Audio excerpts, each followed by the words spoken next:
meeting is being recorded. So guys, this is not actually your standard document. We'll go back and look at that other one that is just sort of in limbo, I think. And I'm sure at some point they're going to put up the final document that, and it'll say like somewhere it should say, I mean, it doesn't say.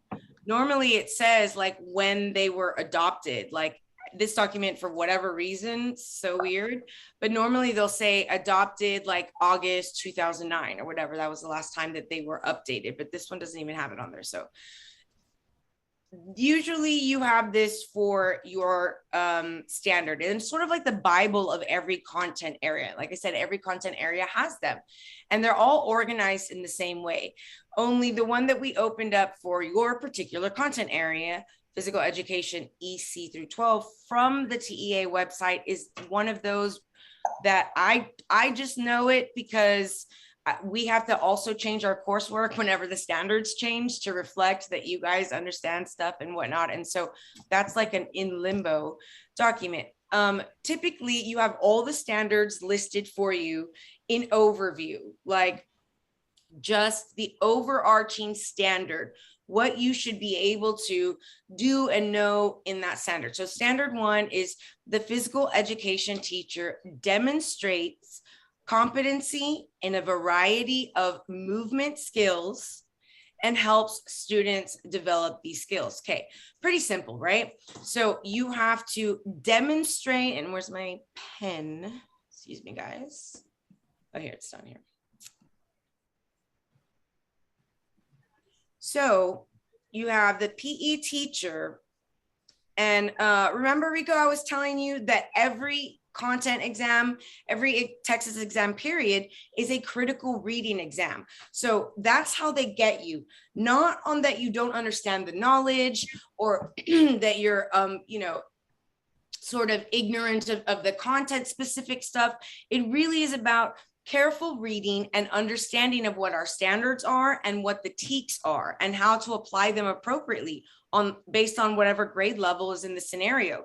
Because you do different things with early children, right? Let's say you had pre-kinder kids and kinder kids, and we can even think about it with this particular standard, just in the concept of movements, period, right? So are there certain movements that pre-K kids can't do that like high school kids can do?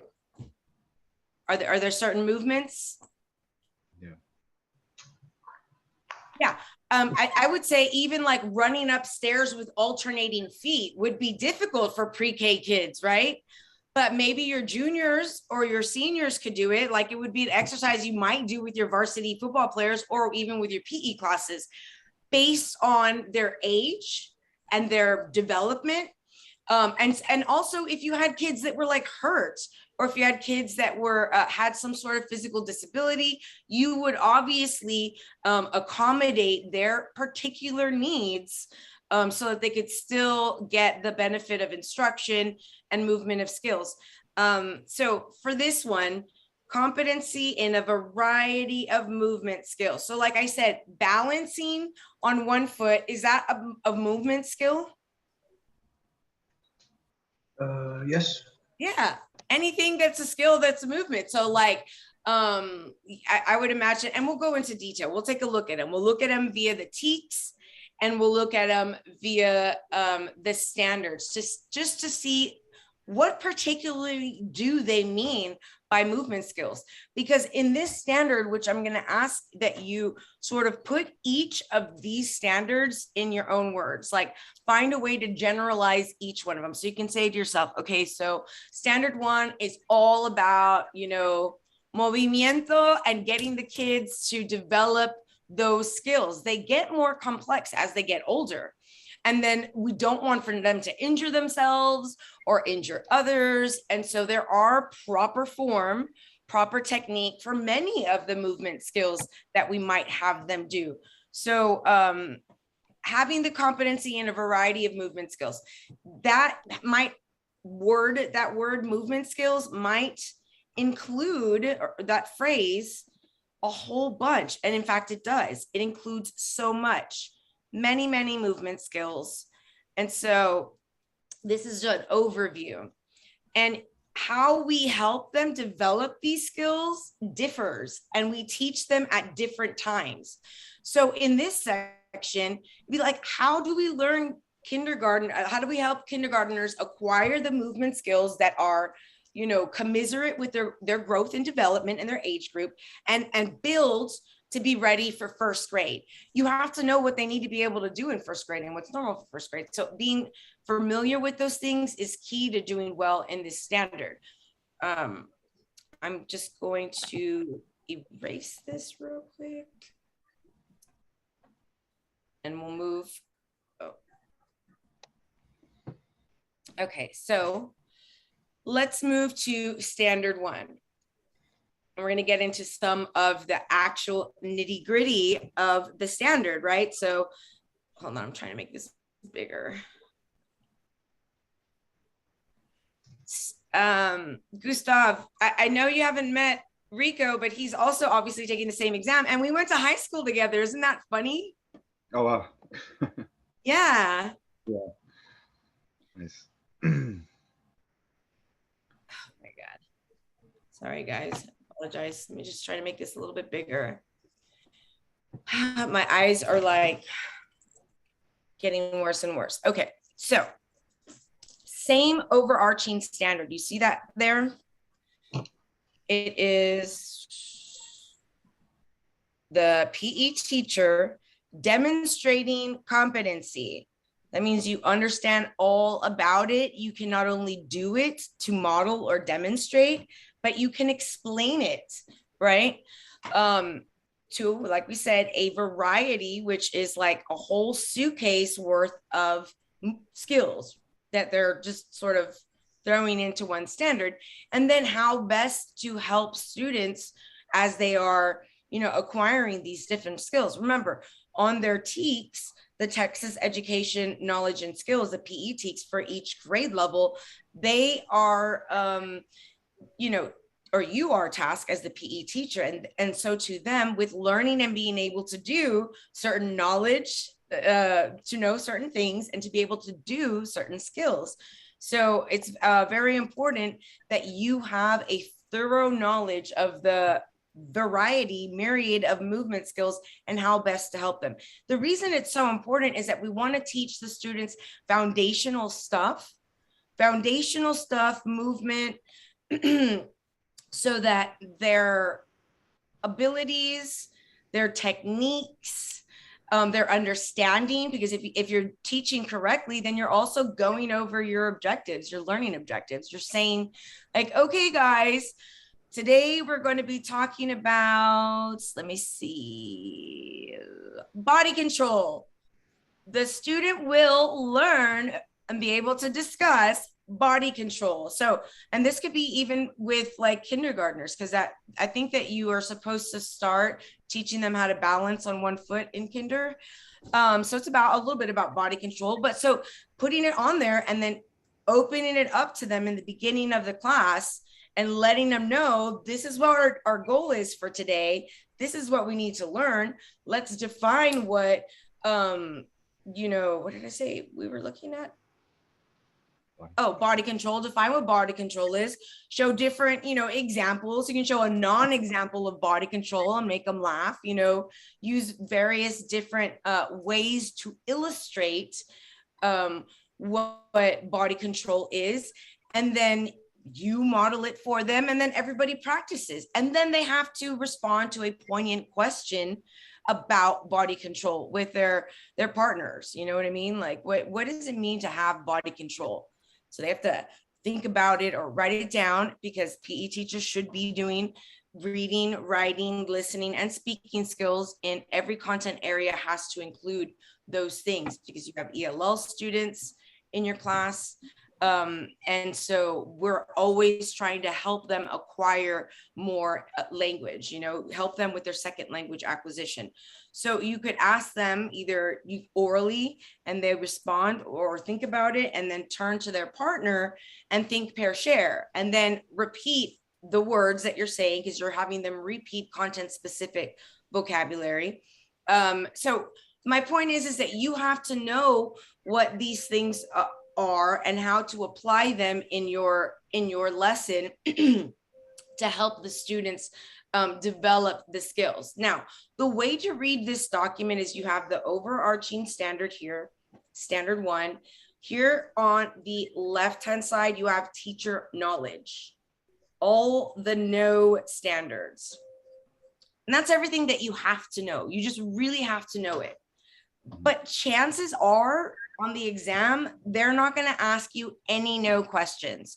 No questions are bottom of Bloom's taxonomy. They're just recall questions. So like if I were to ask you, what's the definition of body control? And you chose it out of, you know, they're not going to be like that.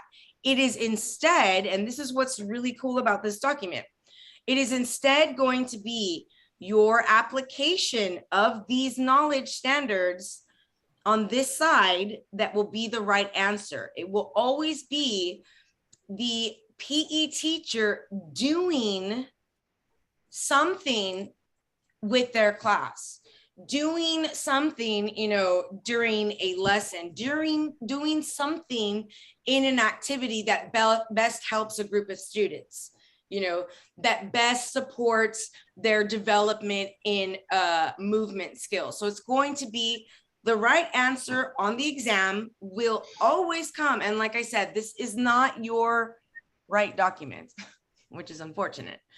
This is EC through 6. It's close. It's the same thing. There's just like a whole bunch of standards that are missing, right? 6 different grade levels that are still missing. There's only 6 of them.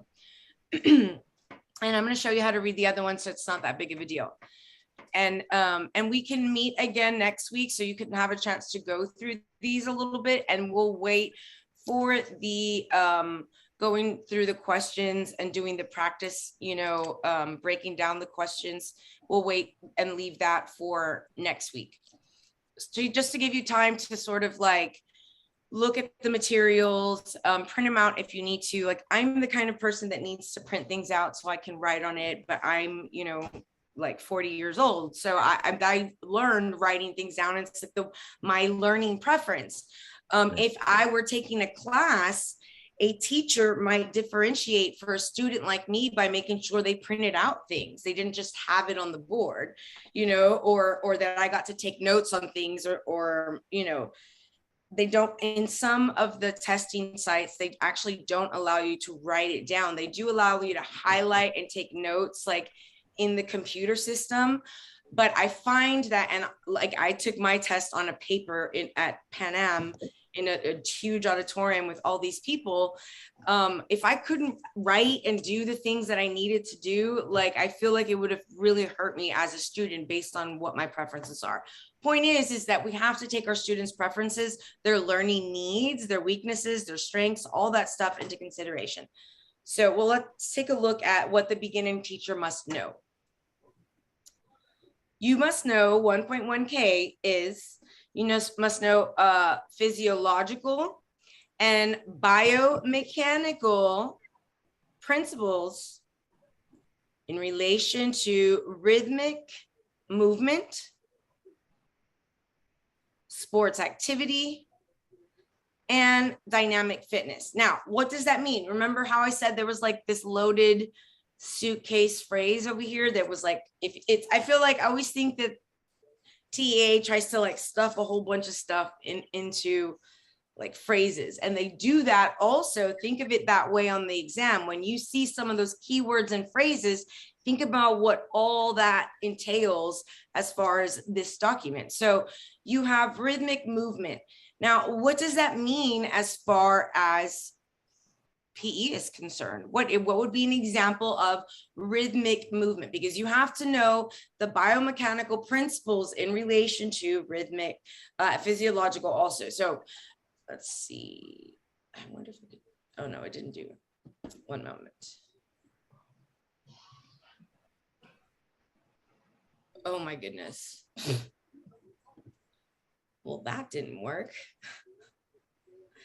I just want to look up the TEKS really quickly so we can go back and forth and identify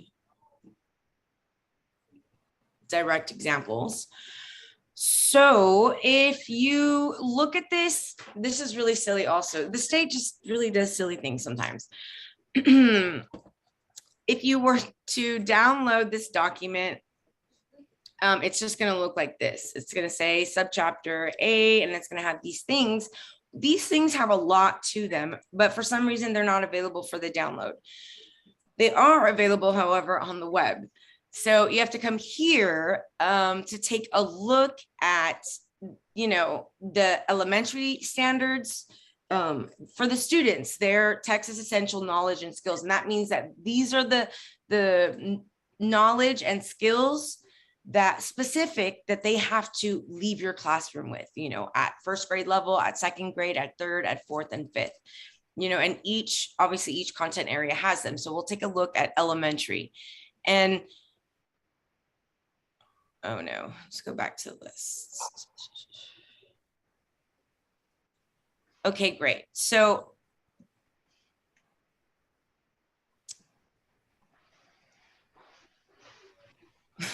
let's take a look at some of the fundamentals, because this is elementary here for and I'm going to read the overview. And the reason I'm going to read it is because I feel like everybody who is, you know, a teacher, like if you're a PE teacher, you should have read all of these. You'll go back later and read like the specifics, go look at this business. But I'm going to read this part with you so we can just discuss the overall goals for the state that the state has for the students as far as the education program is, the physical education program is concerned, because they do have particular goals, which is why I'm very sad that I have been unable to find those. Oh, I did find them. Oh, here, let me bring this up really quickly. Okay, great. Sorry, guys, I apologize. Again, stop. Okay. So if you were to do these are going to be in your folder, so you don't really have to take notes on this. You'll be able to like print this out or look at it later. It's just not there right now because something happened when I was downloading and I haven't figured out what, but I will figure it out tonight.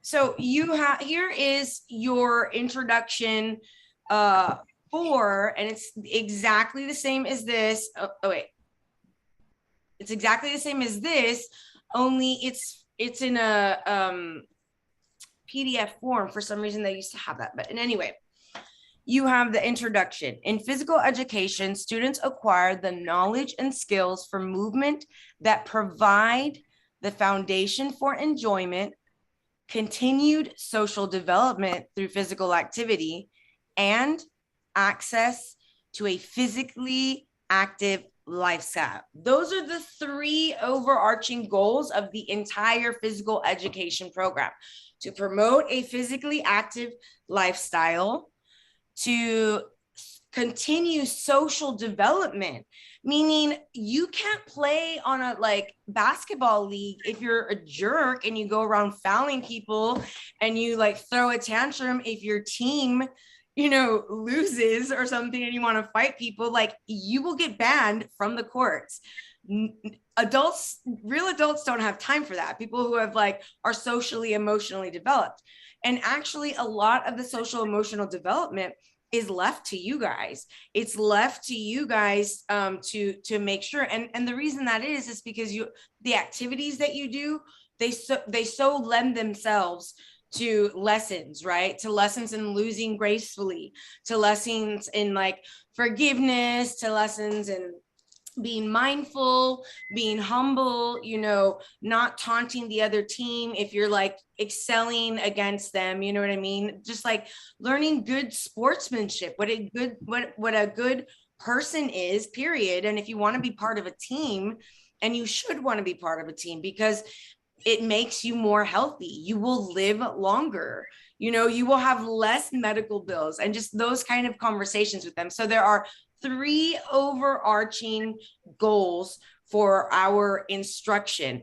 And then of course, provide a foundation of enjoyment, continued social development through physical activity, and that includes sports, And then access to a physically active lifestyle. So it's not just about sports, it's about getting them to understand, going for walks. And there's even a section, especially in the older ages, middle and senior, but even in the younger ones, where you talk about nutrition. Now, the way and depth that you talk about nutrition, it gets a little bit, more critical thinking and weightier whenever they're older, but you still talk about what it means to be healthy, how important it is to be healthy, how important it is to stay hydrated, what it means to be dehydrated. You do all of those things. And the reason why you guys are tasked with teaching this is so that not so that they'll be NFL players. Like, that's so not the purpose of PE, or to create like phenoms. It's to create healthy, reasonable adults who can work on teams together to accomplish goals. That's really the goal of it. And so for us to be healthier. So in grades K2, children learn fundamental movement skills. So that's important for you to understand that K2 business means that if a question, or a scenario involves a PE teacher in K through 2, that one of the most fundamental things is movement skills for that particular grade level. It might not be that important in 7th grade. I'm not sure. We'll find out later. But it is incredibly, as is written here, fundamental movement skills. And to begin to understand how the muscles, bones, heart, and lungs function in relation to physical activity. So learning about the body, again, because when we explain to them the importance of staying hydrated, they have to sort of understand the systems of the body a little bit.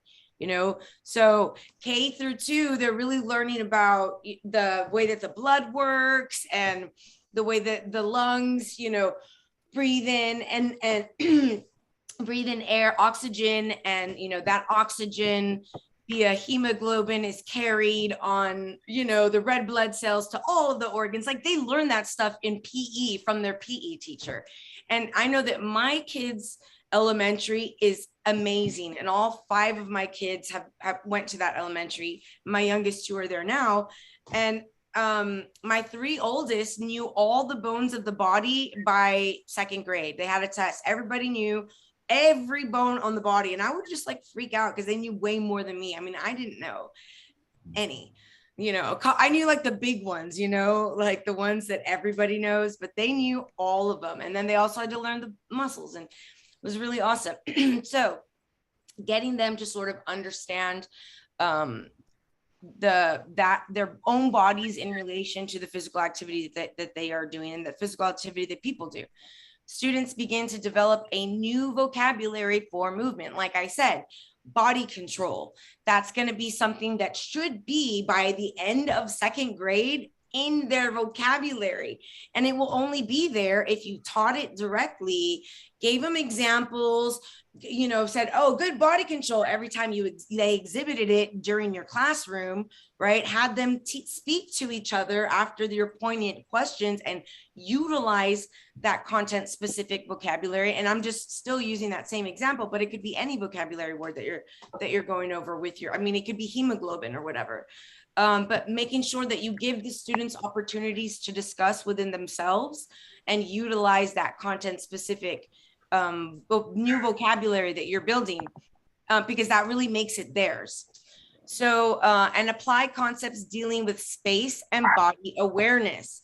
So you'll be teaching them space and body awareness concepts, like you'll say, okay, put your hands out, like, get this many feet apart, make sure, and then so they can do the jumping jacks. And knowing that if they're any closer, you're in someone's personal area and you guys are going to hit each other in the face. So we need to make sure that we're paying attention to where we're spacing, because some of the little ones will like continue over and they'll be like going this way with the jumping jacks, and then they've hit someone in the face.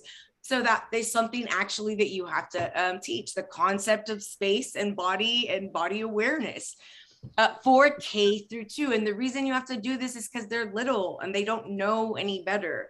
They're like, because of their particular growth, their cognition, they are not mindful of body awareness. It has to be something that's taught to them, like be mindful of your space and other people's space, you know, especially when you're doing these exercises. Students begin to develop body awareness. Students are engaged in activities that develop basic levels of strength, endurance, and flexibility. So they'll have to like stand on one foot, you know what I mean? Balance on one foot, and they have to do other things with different, I think they have to walk on a balance beam, if I'm not mistaken, like on the floor. There's different things, and we'll look at them because they're laid out in detail on the following pages. So endurance, flexibility. In addition, students learn to work safely in groups and individual movement settings. Again, like the jumping jacks, like if you're having them use hula hoops at one of the stations. Because with the younger ones, typically it's good to have stations for them to go to because they get really bored easily, you know? And so having them do a series of movements at different stations will keep them on task. Oh, and then for the next one, which is different. And so in addition to students, learn to work safely in group and individual movement settings, a major objective is to present activities that complement their natural inclination to view physical activity as challenging and enjoyable. So a major objective is what? How would you say that in layman's terms? How would you say that last sentence? So I'm going to read it to you again. A major objective is to present activities that complement their natural inclination to view physical activity as challenging and enjoyable. You need to make it hard but fun, right? Challenge, like don't make it boring because then you're going to lose them. If children are bored, they will not behave. They have to be engaged and kept busy, especially K through 2. This is what we're talking about. Based on their growth, natural growth and development, they need to find things challenging and enjoyable and not be, you know, sort of bored. So making sure that you plan activities is key. That's a key part. Making sure that it's not just learning about the bones, that it's, you know, there's balance, you know, to your lessons and to the activities, and that they're having fun, and challenging is different from hard. Challenging is you know, hard but doable, I should say, not hard but impossible. So challenging should be something that they can accomplish, but that, you know, that they have to work for a little bit. Yeah. And remember to make it fun. Many ways we can make it fun. Like I said, sort of staggering the different activities that you have in your classroom, adding music, like turning on music, and then, okay, when you turn it off, that's when they have to change to the next station or something like that.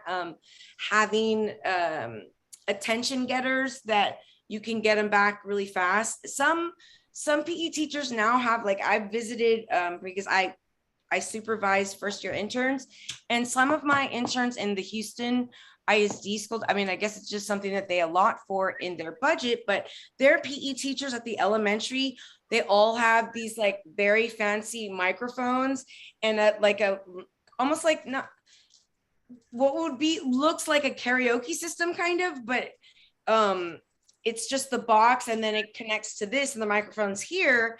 And so the coach is like very vocal and can like talk, you know, talk to people. It's almost like being in a yoga class in the 80s or 90s or something like that, you know, that's the type of thing. And so making it fun and enjoyable, you know, with your communication is important as well.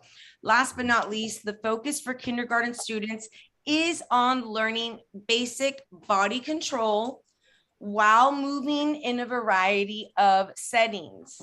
Students become aware of strength, endurance, and flexibility in different parts of their bodies and begin to learn ways to increase health-related fitness. So right now I have a 6-year-old and a 7-year-old.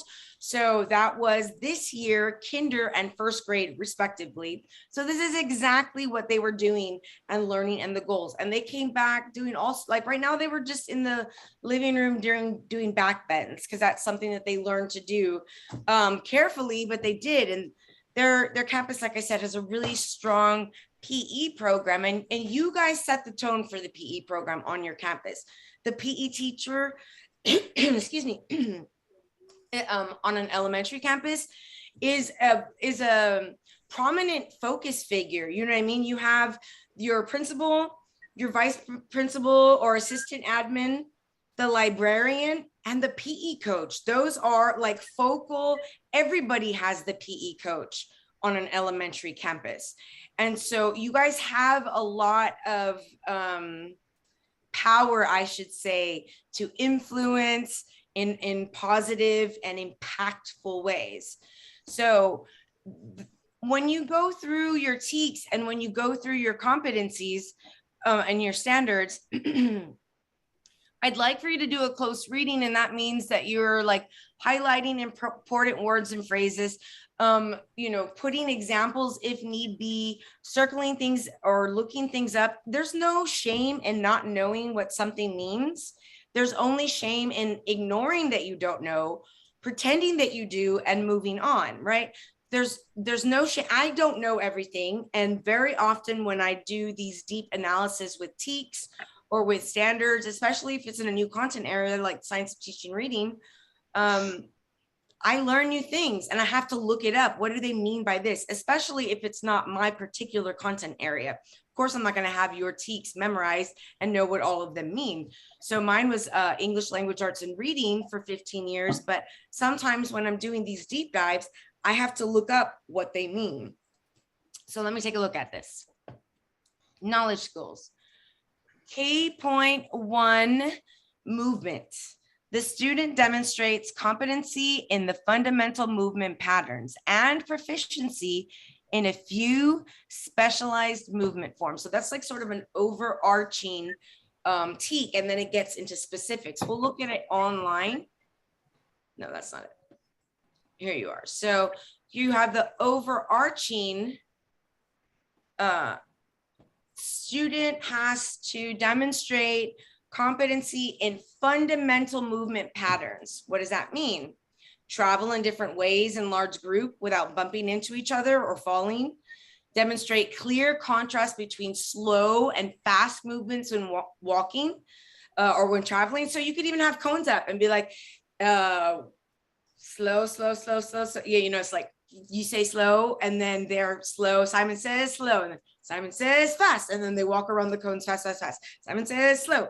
They walk around slow. So getting them to understand the differences, and it might seem silly, but for our kindergartners, like it's important for them to build their vocabulary. Remember, not everybody's first language, while you won't have many in kinder labeled, but not everyone's first language is English. And so making sure that you are trying to build vocabulary whenever possible, even with things like slow and fast. Demonstrate non-locomotor axial movements such as bend and stretch. So non-locomotor means you're not like moving with the lower half, but you can be like touching your toes or, stretch and touching, your opposite ankles. Maintain balance while bearing weight on a variety of body parts. Walk forward and sideways the length of a beam without falling. See, I knew they had to do that. Demonstrate a variety of relationships such as under, over, behind, next to, through. So this is really important, and it helps them with their understanding. Like this is prior knowledge work because you guys are actually doing the physical movements, which we can't do in English language arts. When we need them to write, like the book was under the table, and know that that's a, right, prepositional phrase and where it is. And so you guys being able to be like, throw it into the hoop, throw it behind, or go around the left, and all of those sort of like directional and relationship vocabulary words, you're not only teaching them, but they're actually doing things that would have to go through the like, I don't know, hula hoop, jump through the hula hoop before, so they know they have to go through the hula hoop. So all of those things. Roll sideways, right or left without hesitating. toss a ball and catch it before it bounces twice. More movement. So this is an overarching movement one as well, but it's movement 2. The student applies movement concepts and principles to the learning and development of motor skills. So identify selected body parts such as head, back, demonstrate movement forms of various head inflection, rotation, extension, all of those. So going through this and understanding, keeping in mind the overarching goals that the state has for the education program. Remember, where they need to think that physical education is fun, challenging, but fun. And they need to understand the benefits to the healthy lifestyle, and also continue to be part of like team or sports like athletic activities, physical activities, so to increase their social awareness, their social emotional intelligence. Because a bulk of it happens if you have a really good PE teacher. They're going to teach you those sort of societal lessons, because it's nothing more than groups of kids acting together to be able to do, you know, different skills or different games. So you guys are in the best position to give daily sort of social emotional learning lessons. Next, you have physical activity and health. The student exhibits a health enhancing, physically active lifestyle that improves health and provides opportunities for enjoyment and challenge. The student is expected to, in order to be able to do that, describe and select physical activities and provide opportunities for enjoyment and challenge. Participate. Oh, stop. Oh, my Apple Watch is listening. Participate in moderate to vigorous physical activity on a daily basis that cause increased heart rate, breathing, and perspiration. So laps in the beginning, like before, like warm-up laps and stuff like that. I do have to tell you that, but I have, like I said, a 6-year-old and a 7-year-old. My 7-year-old is like very anti-sweating.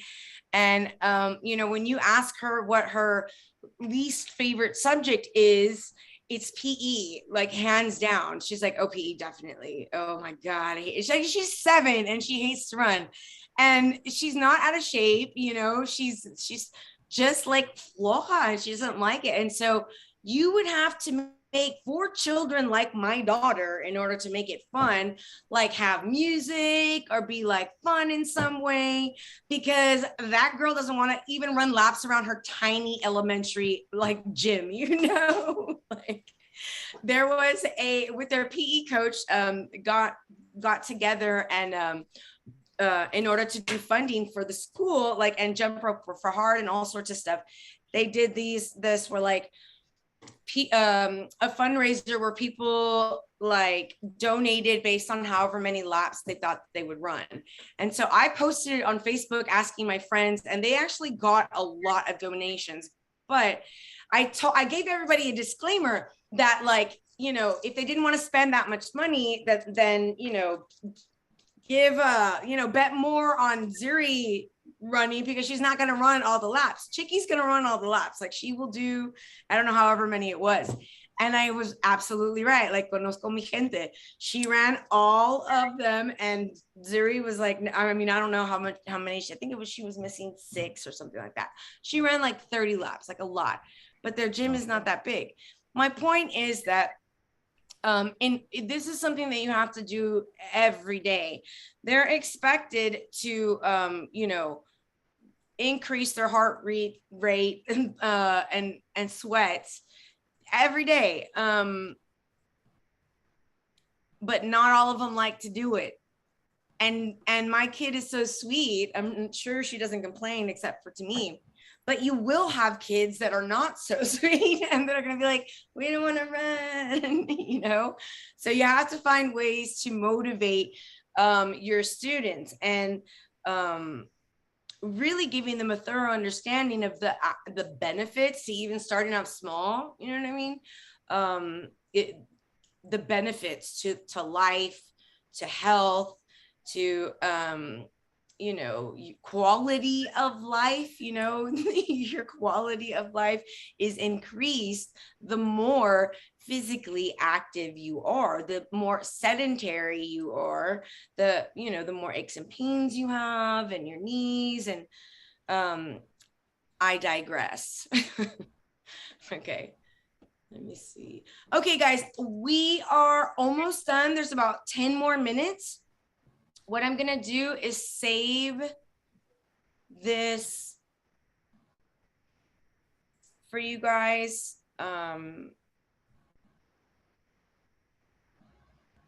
Oops. Oh, chihuahuas.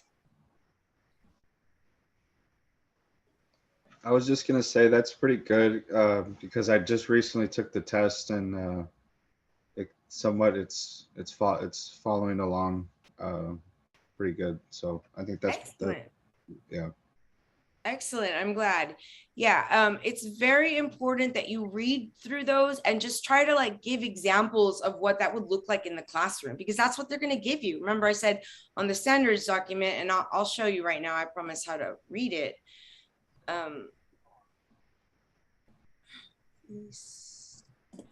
All right. So these are your PE TEKS.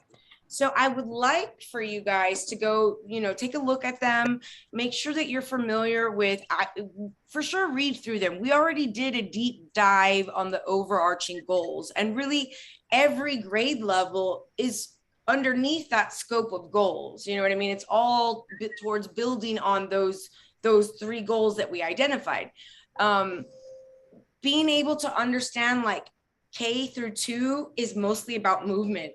K is super about balance, you know what I mean, and movement. And so knowing what each grade level is mostly about, like, okay, we're reviewing all of these skills, because obviously we always have to review the things. They still have to move, they still have to work together as a team, but we're adding new skills every grade level, really identifying the difference between grade levels, like the difference between K and first grade, right? Kinder and first grade, the difference between first and second, the difference between second and third, the difference, and so on and so forth. Sort of being able to, okay, and then in the middle grades, that's when we get more to like the team sports, right? In preparation for high school, which is, whole classes are just that. They just have football, right? They don't have PE anymore. They just have football, but they have to have some knowledge, everyone a little bit about that. And that begins in middle school, the technical stuff, learning about the point system and the positions, but learning how to throw a ball and learning how to be kind to each other and not be a bad sport, that begins in elementary, learning how to throw things, learning how to run, keeping up cardio and staying, high stamina. All of those things begin in those early grade levels. And so a really amazing football program is going to, like, a smart coach, it's someone who's invested in, like, if you were the football coordinator for Edinburgh, right? And you're going to be there forever because you live there and everybody lives there. So you can build a program by making sure all of your elementary is really building them stamina wise, really building their enjoyment, really building their ability to follow directions and get along with each other in these social settings. And then keeping that up so that when they get into high school, there's a bigger pool of knowledge and you have a bigger pool of talent. And it's just, you'll have a stronger program, no doubt, because they'll be stronger physically the entire way. And because some of the greatest football players didn't start taking it seriously, high school football players, until junior high, till they started like in 7th grade or 8th grade, right? And while we don't want to start them with football that early, there are the basics that we can get them really strong in and really excited about keeping up with stamina, keeping up with flexibility, keeping up with endurance, so that when they are at those older levels, they're able to, more of them are able to participate in those team sports and more of them will want to, if they have more knowledge about it. You're not going to try out for a sport that you're unfamiliar with. So, or you've never practiced, or you've never played, or you feel like you're not fast enough, you're probably not going to try out for that sport. But if, you know, if everybody comes from a strong elementary program and then enters a strong middle school, theoretically, you know, you would have a lot of really talented and, you know, what is the word? Sort of loyal team members for, you know, whatever school you have. Let's take a look at your standards, because remember, the document doesn't look like it's supposed to. And I apologize, but it's not mine. So it's going to take a couple moments. Okay. Remember, I told you there's knowledge standards and there are application standards. Like, what can you do? What do you know? What can you do? The way this is broken up is, again, you have, but it's just different. It has the standard, overarching standard. The no standards are here. You see them 1.1K, 1.2K, so on and so forth. Then you have what teachers can do, 1.1S, and that's your skill, knowledge, skill. What can you do? You must demonstrate basic motor skills and movement patterns with competence. That means you must be able to do all of the things. Like, you need to be able to show them how to walk across the balance beam. That needs to be done. They need to see it done.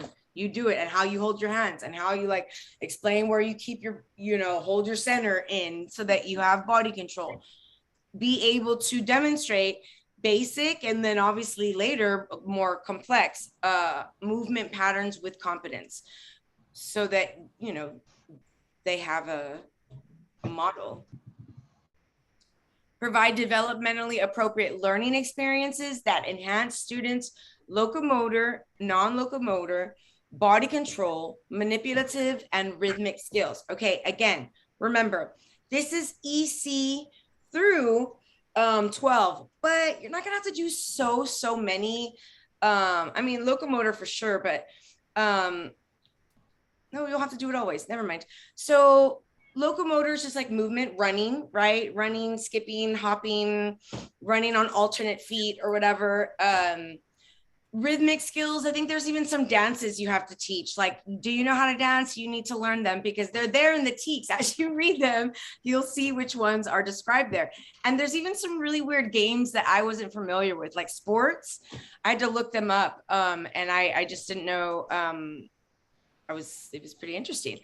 Modify and adapt movement activities based on individual student needs. This is what I was talking about. If you have a student that's in crutches, obviously you're going to have to modify the activities based on the student's need. If the student is in a wheelchair, you'll have to modify instruction, modify activities based on their particular needs.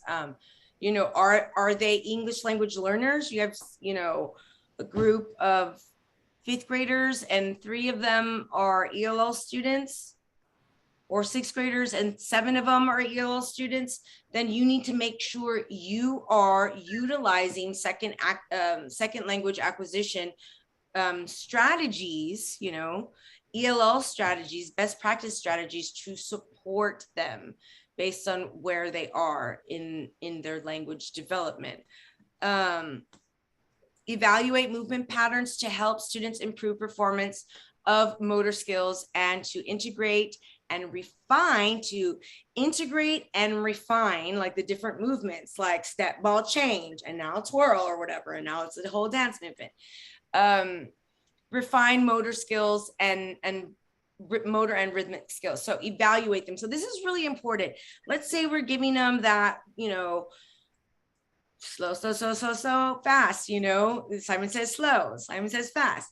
And, you know, someone keeps on going fast while it's slow. I would have to say, no, Henry, Simon said slow, freeze. So you have to tell them right then and there. And that's immediate feedback. And so you can do that. Let's say that you had different stations and they were doing like balancing on one foot for 10 seconds on one, and, you know, jumping rope in another, jumping jacks in another. You would be walking around giving direct, immediate feedback right then and there, so that they can make corrections to those movements, especially if there's going to be those basic movements that we're going to build on later, build on skill level and rigor later as they, go to team sports. Important for us to evaluate them always. So you should have an objective, which if we'll go back to the TEKS, that's not it. We'll just let's go to one of these older ones. This is 4th grade. So make appropriate changes in performance based on feedback. The student has to do that. The student must make appropriate changes based on your feedback.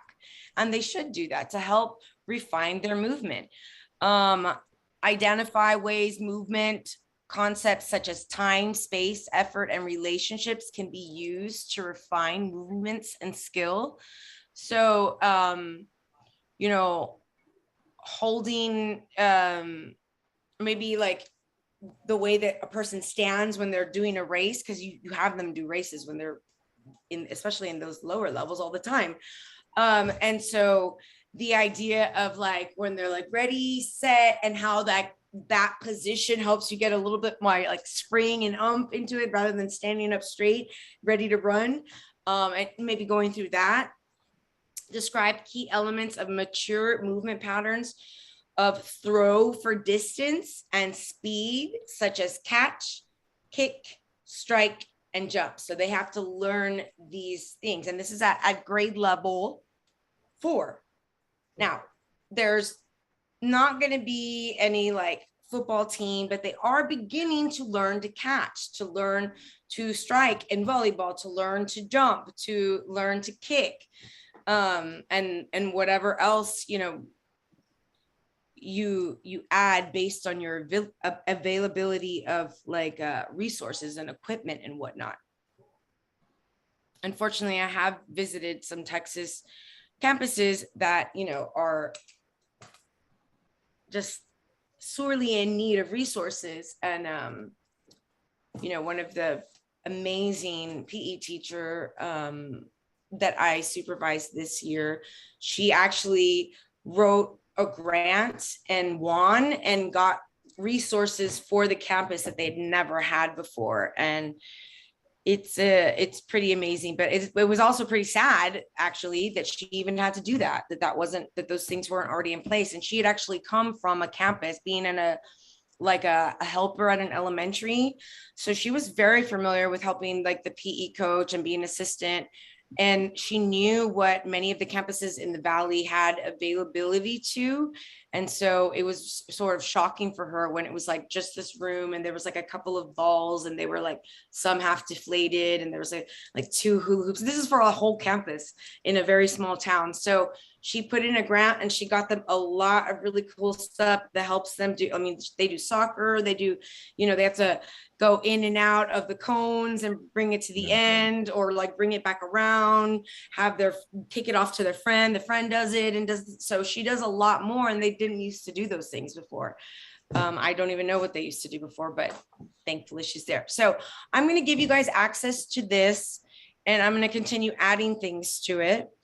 When would you like to meet next week? I was telling Rico I have availability at 10, 11, 12, 1, and 2. No, sorry, 10, 11, 12:30, 1:30, and 2:30. So as of right now, the week is open. We can do next Tuesday at the same time again, or we can even do like next Monday if you want at 1:30 or anytime like 10, 11, 12:30, 1:30. I don't mind the same day. 10, 12 the time doesn't matter. So Okay, fantastic. That's fine with me too. Okay, great. What do you guys think about 10 a.m. on Tuesday? That's fine. That's fine. That's fine with me. Excellent.